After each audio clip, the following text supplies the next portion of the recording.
The first book I read in 2023 was Fight Club by Chuck Palahniuk, arguably his most famous work. I really like Chuck Palahniuk's writing. I feel like it's so funny and disturbing at the same time, which is just a mixture that I really like in books. Fight Club follows a protagonist that suffers with insomnia. A way in which he finds relief is by visiting support groups. And then the story just evolves from there. The next book I read is a very popular one, which is Daisy Jones and the Six by Taylor Jenkins Reid. It's about a band in the 1970s, and it's written in the format of interviews with the band members. And so I feel like that format made the book really fast-paced and easy to get through. I would say I enjoyed this book. I felt like it raised some really interesting questions about love. Next book was probably one of my favorite in terms of writing, and it was Shuggie Bain by Douglas Stewart. It follows the childhood of a little boy in the 1980s called Hugh, nicknamed Shuggie.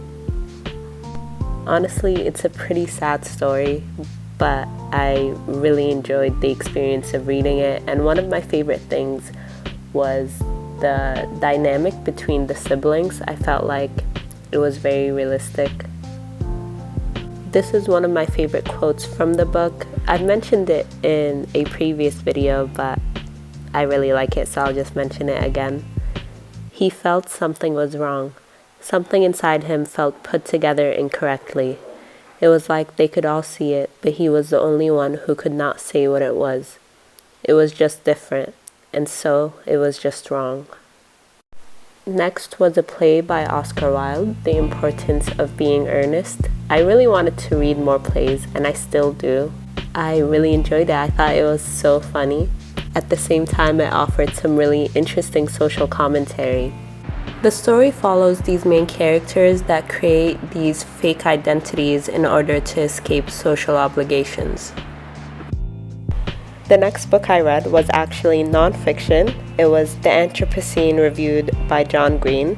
It's a collection of essays, and each essay is about a different aspect of the Anthropocene, or the current geologic age. Some examples of the topics he discussed are Diet Dr. Pepper, teddy bears, air conditioning, Staph aureus, the internet. For each of these topics, he would rate them on a scale of 1 to 5, which I felt like was a really fun aspect of the book. My favorite parts of the text were the parts where John Green got personal and spoke about his past relationships, friendships, and certain little personal anecdotes. I think I just really liked the way he viewed the world and his perspective on things. I read Stoner by John Williams next, and this is my absolute favorite book that I read this year so far. The plot of the book itself is not that interesting, at least not at first glance, and I think it's because it's just so realistic. You basically follow William Stoner and his journey towards becoming a teacher, and just how his life evolves from the moment he enters university and the progression of his career. The story talks a lot about unfulfilled dreams and fantasies and passions, and yearning for things that are so close yet at the same time so far away. And it's a feeling that I feel like most human beings experience perpetually to various different degrees at any given point in their lives. I think one of the personal reasons I really like this book is because the last time a book made me reflect on life in this way was when I first read The Stranger by Albert Camus, and I haven't had an experience similar to that again until I picked up this book. Flowers for Algernon by Daniel Keyes is the next book that I read.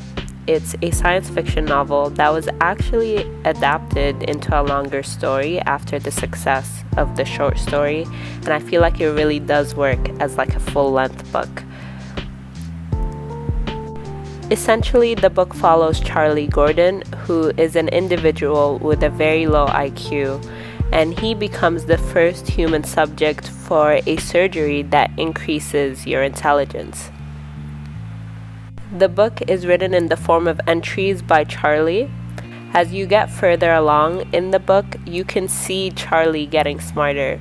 Like in the beginning, the first few entries, there's a lot of spelling mistakes, and even the way that he looks at things or his perspective on certain things is very childish. But these things change as he gains more and more intelligence. It explores many different ideas, including happiness, love, intelligence, the cost of intelligence, whether or not you can be happy and very intelligent, or one of the two has to be sacrificed in order for the other to prevail. The parts of the book I found most intriguing were the parts that spoke about Charlie's relationships and interactions with other people, as well as his reflections on loneliness and just being alienated. The next book I read is Persepolis, The Story of a Childhood by Marjane Satrapi, and this follows the author growing up in Iran during the Iran-Iraq War and experiencing the Islamic Revolution. It is a graphic novel, and I really enjoyed the illustrations. The story itself was captivating and heartbreaking. I read The Kite Runner by Khalid Hosseini next. This book is mainly about a friendship between Amir and Hassan. This book, in terms of the events that occurred, was quite heartbreaking and quite intense, but something about the writing made me not want to put it down. The very last book I read is The One and Only Ivan by Catherine Applegate. This book I got from my friend who's a teacher, and it's a children's book, but honestly it was pretty cute. I did really enjoy it. The main character is Ivan, who is a gorilla held in a cage at a mall, and you see his friendship between a dog and an elephant, basically. It's very cute. If you have kids or friends that have kids, then I feel like this would be a really cute book to give.